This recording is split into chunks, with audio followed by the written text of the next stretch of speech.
All right, all right, all right. So, welcome to the Speak Up Against Stigma podcast. I am so excited to have you here with me today. So, why don't we first start out with just a mini introduction of who you are? Tell the listeners who are you?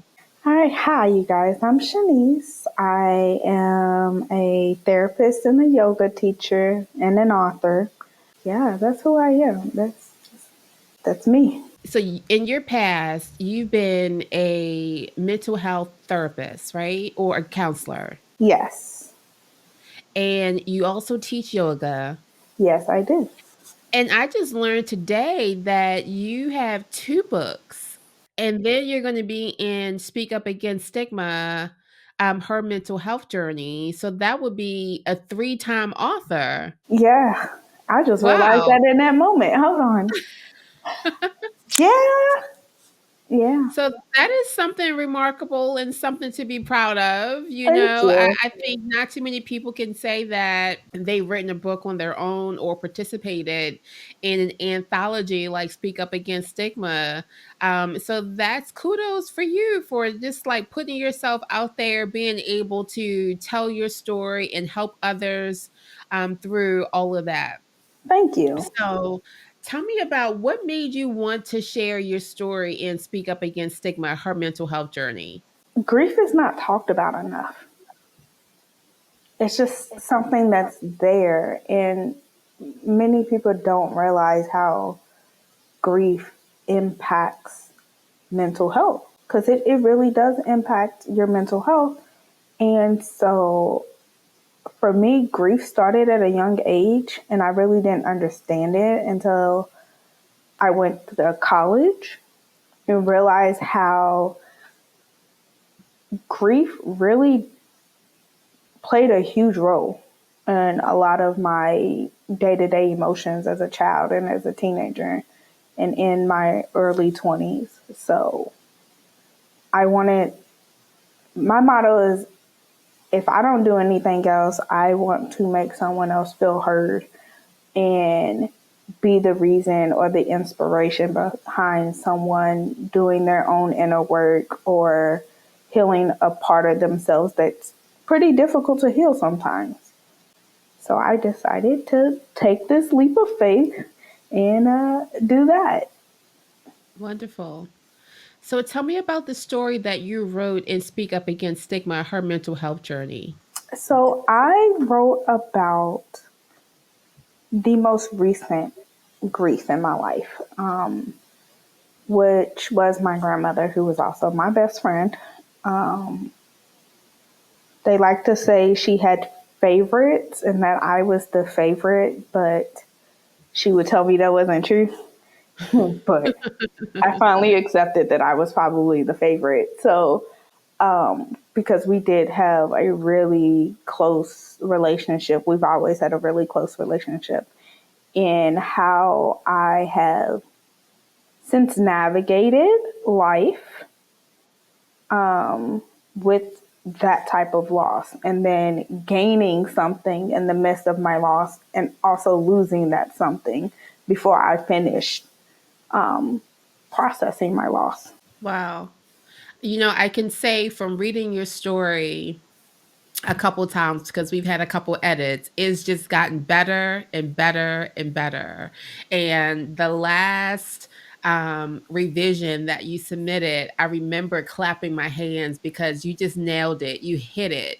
And I think when it comes to mental health, oftentimes because it's not spoken about or even written about to the degree in that this anthology really exposes the stigma and mental health conditions and things like that. To be vulnerable on the page is not an easy task to do, but it is so worth it. And I hope you agree with me here that it's like writing is just such a process of healing in its own. And you mentioned this in your story. You talk about getting back to writing and yoga and all of those things. But before we get into that, I want you to read a little bit about what you wrote about your grandmother, just to give the listeners an opportunity to hear your story. Okay. My mama wasn't your typical grandmother. She hated being called granny, saying, I'm too young to be a granny, because indeed she was young. She was quick to give you love, but she let you know she didn't like something you did in a heartbeat. She was a true Aries. She was the life of the party and would hold her own in any fight that came her way. She was old school and set in her ways, always came to my rescue while telling me how wrong I was in the first place. I could tell her anything on my mind, and she never judged me. If you know anything about Grey's Anatomy, then you understand she was my Christina Yang to my Meredith Grey. Just like Meredith was torn into pieces when Christina left, I was torn to pieces. Wonderful. And then you go on to just talk about your grandmother and the impact that she had on your life. And I just thought it was so brave and courageous to be able to open up that area of your heart for the readers, for someone else to just get a glimpse of the pain that you were in when you learned that your grandmother passed away. And then what were some of the steps that you took to heal? Because you also got a puppy, right? Yes, I had got a puppy a little under a month, almost a month after she passed away. I had got a puppy, which I had already been planned to get a puppy. Her death was so very unexpected. So the puppy was not in any way gotten because of that. But I wanted a puppy. I had been wanting a puppy. I grew up with dogs, and I was ready to be an adult and have another something in the house with me. And so You wanted a fur baby. I wanted a fur baby. Before I got to the real baby, let me have a fur baby first. And so I had already been searching and searching and searching, and I couldn't find one and couldn't find one. And then I found one. And it kind of spiraled from there. I think maybe 2 days after I put in an application, they were like, yeah, come pick her up. And I was like, oh, when I get off work, I'm getting this little fur baby. And the minute I got her, she was only 8 weeks when we got her. And so little baby she sat in my hands like this. When I got her, I fell in love. I instantly fell in love. She laid on my chest. We were the best of friends. And I was like, okay, maybe my granny's back with me. And so my steps, it took me a while. But the first thing I knew I had to do was I needed to give myself time and the space to rest. So I was working at a inpatient psychiatric facility for children.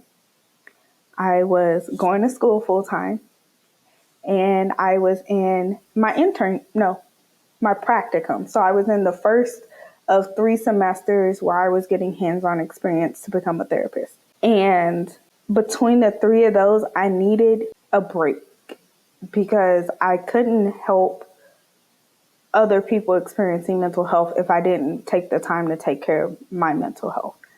That's so important. It is. And I can't be fully invested in being present with my clients if I'm not present with myself and getting all this gunk out before I end up transferring it over. And so I took my bereavement days at work, and that gave me maybe a week and a half to 2 weeks off just because my schedule at work, I only worked 2 days a week. So I took 3 days, and my 3 days were spaced out. So I took that time to just be at home, only come to my practicum site because I needed my hours in order to move on to the next semester. And it was like, I can't let that fall behind. I can take my bereavement days. I'm still getting paid while I'm off. So that's fine. I'm not going to be stressing about finances. But on the days that I didn't have work, I was at home. I was outside. I was playing with my puppy. I was able to sit down and really focus on homework and class. And as it kept going, I was like, okay, I can do yoga in the morning. My favorite thing was to be outside. So I was outside a lot and just journaling. At that time, I was still in therapy. And so it was a bulk of processing in therapy. And those were my steps. Yeah. It's interesting that it's so simplified here in the conversation that you and I are having, but you and I both know it's hard work It was, recovering and healing, from such a great loss. And you also lost your puppy, which is another sad story. And you've had a lot of loss in your life. yeah, And my thought is all of the losses that you've had has gotten you to a point where you can accept it and find a way to move through it and also help other people. yeah. So tell me, like, how did yoga come into the picture? How did you get involved with yoga? The pandemic originally kicked me into yoga because my hours had got cut a little or were shortened because we didn't have a lot of kids in the hospital at that time. And so there was really no need for me to be at work. And so I was like, I need something to fill my time. I want to get back into meditating. And so I was watching like yoga videos and things like that. And I was like, I want to go deeper. What's the history behind it? So I decided after she passed, I want to say it's about a year later, I decided to sign up for an online training. And I had kept seeing things coming on my Facebook like, oh, yoga teacher training. And finally, I like was reading and I was shopping around like, because I am a therapist and a therapist who's had trauma, a therapist who's been through grief, and I wanted another thing that I could help my clients with. But I can't help them without the knowledge. I can't help them without going through it myself. Because I never like to put anything or anyone through something or give a tool that I haven't even tried myself. It just doesn't work that way. So I signed up for my yoga teacher training. I set myself on a deadline. By the end of July, I was going to finish my training, become certified. And so that required me doing a lot of yoga. And so I would do yoga in the house, or I would go outside and do yoga when the sun was shining and the breeze was going. And yoga became my place of center, my place of sitting down, breathing, reconnecting with myself, releasing. I think one time I was like super emotional, overwhelmed, couldn't figure out what was going on. Mine was all over the place. And I just decided to lay down and meditate. And as I'm laying there meditating, the tears are flowing and I'm just letting it be because I needed that release. I needed to get it out, and my safe place is yoga. So I'm gonna get it out on my mat. Wow. Yoga is something that I've been wanting to experience for over a year now. And down the street from me, they're going to be opening up a hot yoga because I love the sauna. And so they're going to have hot yoga. It's essentially yoga in an infrared like sauna, so it gets really hot. I'm going to try that out for my first time. People tell me that I'm not thinking with the full deck here, but I'm going to try it and I'm going to let you know how it goes because I can't wait it's to hear because I've never done yeah, it. I've been wanting to do it it's been a while that I've been saying, like, I want to try yoga. And my therapist has suggested it on numerous occasions. And I just keep hearing yoga, yoga, yoga. So I'm sure that there are some great benefits. Can you speak to some of the benefits that come from yoga as relates to mental health? Yes. So yoga helps to reduce stress. It helps to reduce depression. It helps to reduce anxiety. There are poses that help release tension and stress in the body because we do store a lot of our emotions and stress within our body. And so the only way to get it out is physical movement sometimes. Sometimes you have to physically move and open up the body and stretch the body in ways to get that out. it has a way to ground you, so it reconnects you to your breath, and intentionally breathing, intentionally doing something helps you to release. It's really all about your intention and the reason why you're doing the things you're doing. Wow. I'm definitely going to try it. I can't wait to hear how it goes, because hot yoga is not for me. I haven't even tried it, but You just know. I just know it's not me. Well, that's amazing.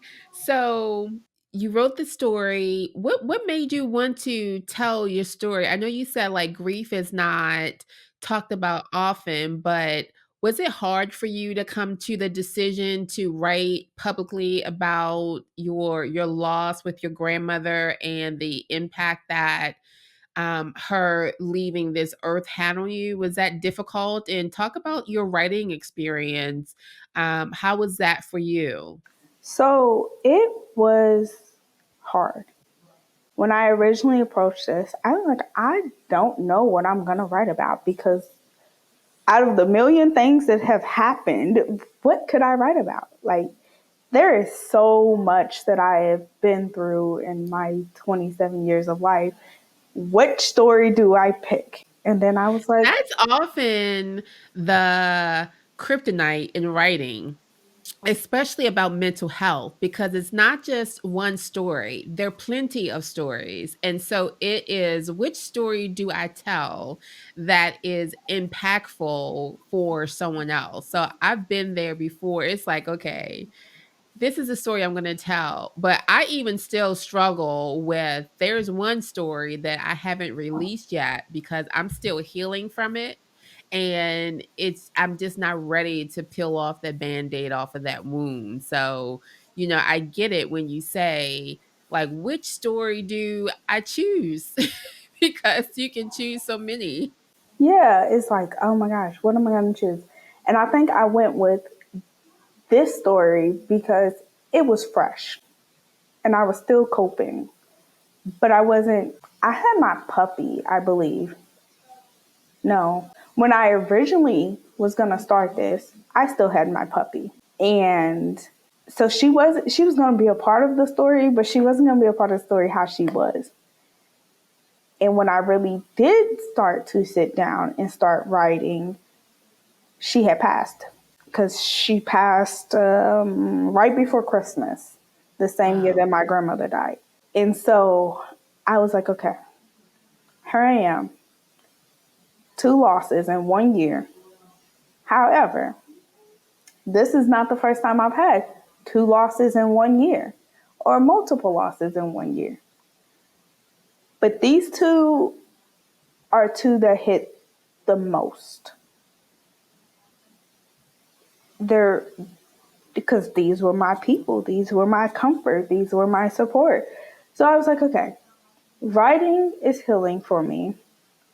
So I'm going to look at it this way. This is another way for me to heal while also helping other people, because it needs to be talked about, especially within the Black community. It's not something typically talked about in the Black community.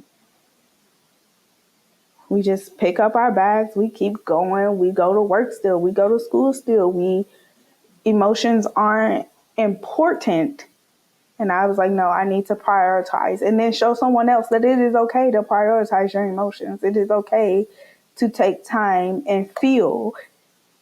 It's probably the best thing you'd ever do for yourself is to take time and feel. So I'm going to take my time and feel. I'm going to take my time to write about it. I need to get it out anyways.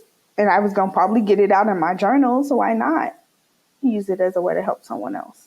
Yeah, I can't wait until the anthology is published for people to read your story in its entirety. It is impactful, it's powerful, it's honest, it's raw, and it's so relatable. If you've ever lost anyone in your life, you understand the impact that that loss can have on your day to day, on your total existence. And so I'm just excited for it to come out, for people to read your story in detail, to get to know you better, and hopefully you will make some connections through telling your story to help you along in your journey. One of the things that I get from you is your compassion, to help other people, and that it pours off of the screen right now. And I get that, and I want other people to get that as well. Where can people find you? Where are you online? Okay, I am on, so I have my personal and my business Facebook. So my personal is my first and last name.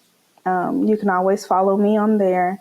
And then my business is Heal, as if you're healing, Yogi, and then Yoga. So it's Yogi, which has an I, and then Yoga with an A, for my Facebook. And then my Instagram is personal, is just like you're just doing something, underscore Neyce, Neyce. And then my business Instagram is heal underscore yogi underscore yoga. And then you can find my business TikTok and my personal TikTok with the same names as my Instagrams. Good. We're going to make sure we get all of that plugged into the podcast so that other people can find you. Well, this has been great. Is there anything else that you want to share before I let you go? Don't rush the process. Take your time. Take time to slow down. Take time to notice, because it really does change and help you really get an understanding of who you are, while also allowing yourself to feel. And you get to tell yourself when you're done feeling in that moment. You get to put a time limit on it. And so if you only want to give yourself 5 minutes that day, only give yourself 5 minutes. But at least you're intentionally giving yourself that time. So, yeah. That's really good feedback. Really, really good feedback. And on that note, we're going to end.